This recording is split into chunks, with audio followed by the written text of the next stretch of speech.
ہاتھی والوں کا قصہ۔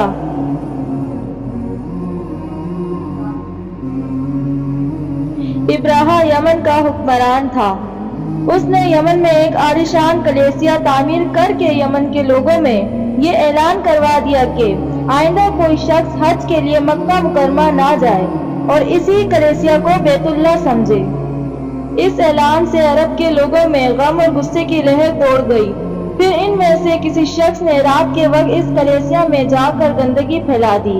ابراہ کو جب یہ معلوم ہوا تو اس نے ایک بڑا لشکر تیار کر کے مکہ مکرمہ کا رخ کیا۔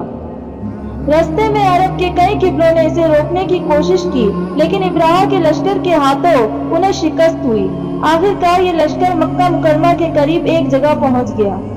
اگلی صبح جب اس نے بیت اللہ کی طرف بڑھنا چاہا تو اس کے ہاتھی نے آگے بڑھنے سے انکار کر دیا۔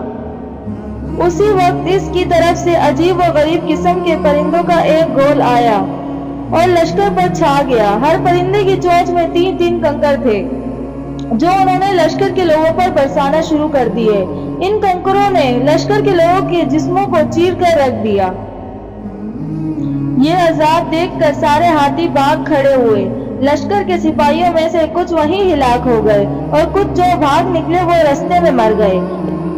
ابراہ کے جسم میں ایسا زہر سرایت کر گیا کہ اس کا ایک ایک جوڑ گل سڑ کے گرنے لگا۔ اسی حالت میں اسے یمن لایا گیا۔ وہاں اس کے سارے بدن سے خون بہہ بہہ کر ختم ہو گیا۔ اس کی موت سب سے زیادہ عبرتناک ہوئی۔ اس کے 2 ہاتھی باندھ مکہ مکرمہ میں رہ گئے تھے جو اپاہج اور اندھے ہو گئے۔ اس طرح اللہ پاک نے اپنے گھر کی حفاظت فرمائی اور طاقت پر غرور کرنے والوں کو سزا کا مزہ چکھایا۔ قرآن پاک کے سورہ فیل میں اللہ پاک نے اس واقعے کو یوں بیان فرمایا، کیا تو نے نہ دیکھا کہ تیرے رب نے ہاتھی والوں کے ساتھ کیا کیا؟ کیا ان کے مکر کو بیکار نہیں کر دیا اور ان پر پرندوں کے جھنڈ بھیج دیے جو انہیں مٹی اور پتھر کی کنکریاں مار رہے تھے، بس انہیں کھائے ہوئے بھوسے کی طرح کر دیا۔ پیارے دوستو، اس واقعے میں جس پرندے کا ذکر کیا جا رہا ہے وہ اور کوئی پرندہ نہیں، ابابیل ہے۔